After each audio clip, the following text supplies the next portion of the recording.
ZamatoElite. Hello, I'm ZamatoElite. Welcome to the show. Today I'm going to be talking about the PlayStation Move.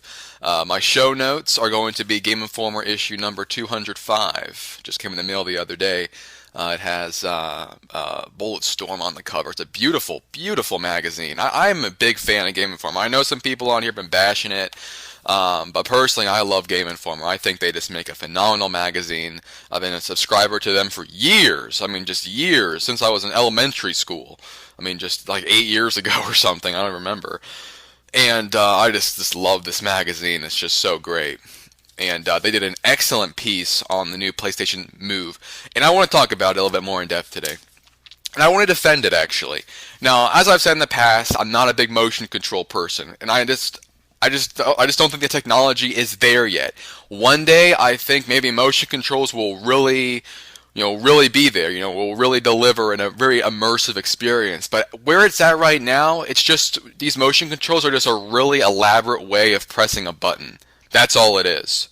Okay, it's not like you're actually controlling the character's movements. If you want to swing, instead of pressing X, you do this. It's just an elaborate way to press a button. The motion control is not really there yet, but I think one day it will be. And the PlayStation Move is definitely the step in the right direction. Now, a lot of Nintendo fanboys have been saying, oh, it's a ripoff, oh, it's a copycat. So, you see, the PlayStation Move isn't exactly a copycat because it's not the same technology.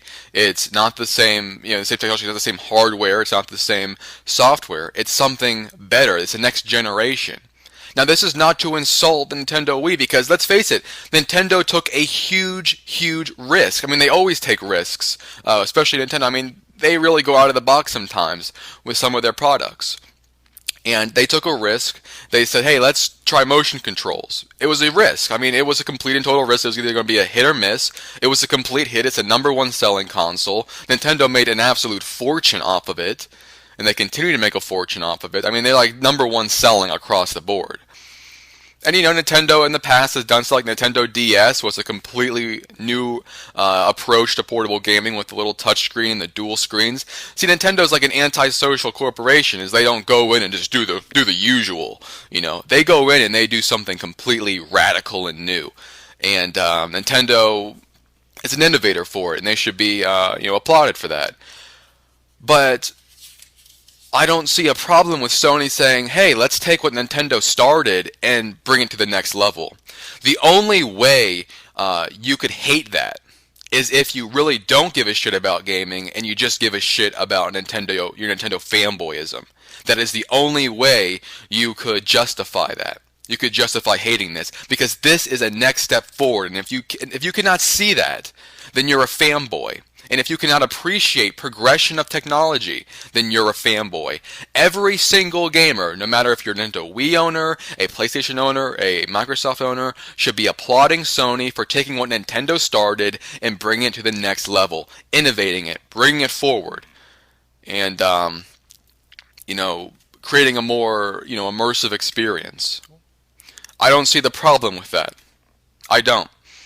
The only way you could see a problem with that, in my eyes, and maybe I'm wrong, maybe someone has this incredible argument, is if you're a Nintendo fanboy and you don't give a shit about the progression of gaming, the advancement of gaming, and you just care about brand loyalties. That's the only way you can really justify that, as far as I can see. But maybe I'm wrong. Feel free to disprove me in the comments section.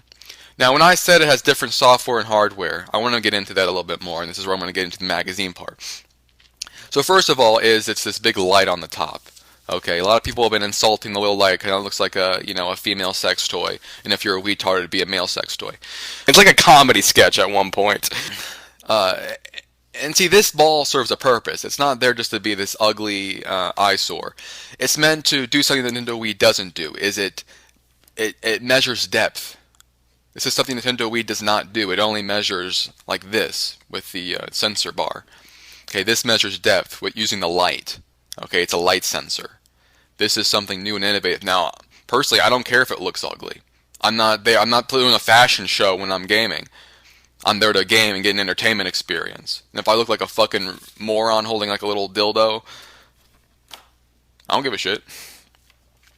So we have the tracking light. Okay, very important. We have the buttons. The buttons are laid out much better than the Nintendo Wii. The Wii has the buttons scattered all over, and you have to hold it all these different ways, and you have to reach down over here. It's just not a really good button layout.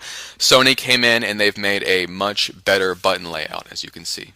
Much better. They're all grouped together up there. Much better button layout. Okay. It has Bluetooth. Okay, really nice, really nice. And then this has a much better joystick. It's a much better quality device. And yes, it's more expensive, but it's higher quality.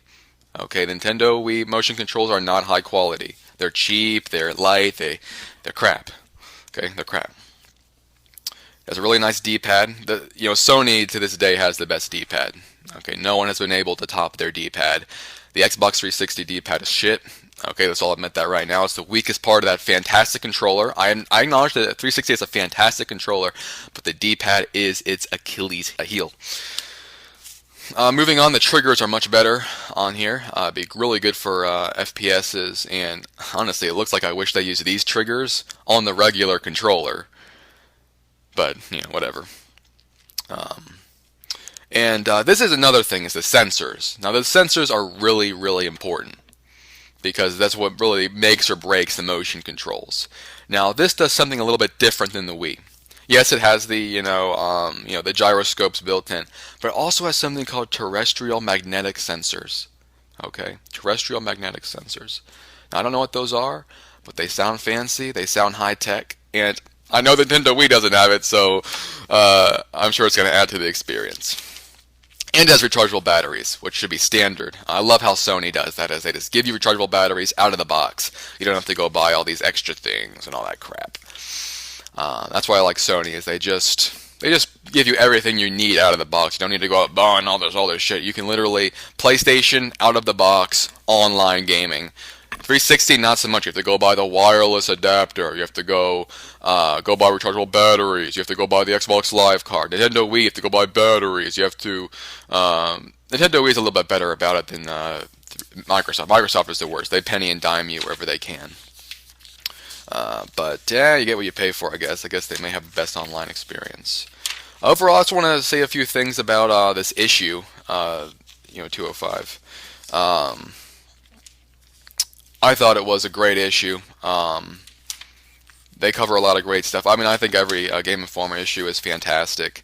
They had one thing which I'm actually going to cover in a future video. They had this interview with some video game professor who talked about real-world trophies and how trophies will be integrated into our daily lives, like achievements. Or like walk 10 miles and you get a trophy. You get like a little watch thing you could put on maybe, and it would measure how far you walk or what activities you do, and you can get trophies in real life. So really, real life will become the game.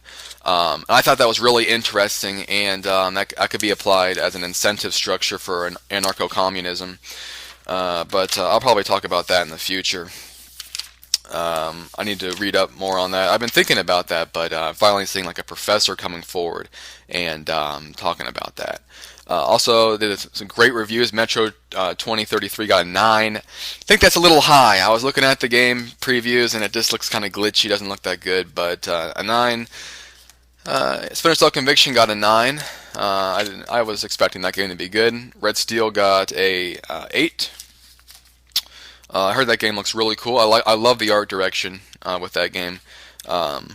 Unfortunately, I just sold my Wii the other day for $50 to my friend, a sucker, and unfortunately, I won't be able to play that game. But oh well. 3D Dot Game Heroes. Everybody should be buying this game. I'm going to be talking about this game in another video because that game is very important for the gaming industry, as I will show you in the future. So they do a lot of good reviews in here. It's a great issue, so if you're at your local GameStop or whatever, then subscribe or go buy this issue. I think it's a great issue. There's a lot of great content in here. Game Informer's not paying me to say this. I just really like this magazine. Fill one of these out, people. Game Informer card. Alright, well that cuts it for this episode. Tune in next time. I'm the best.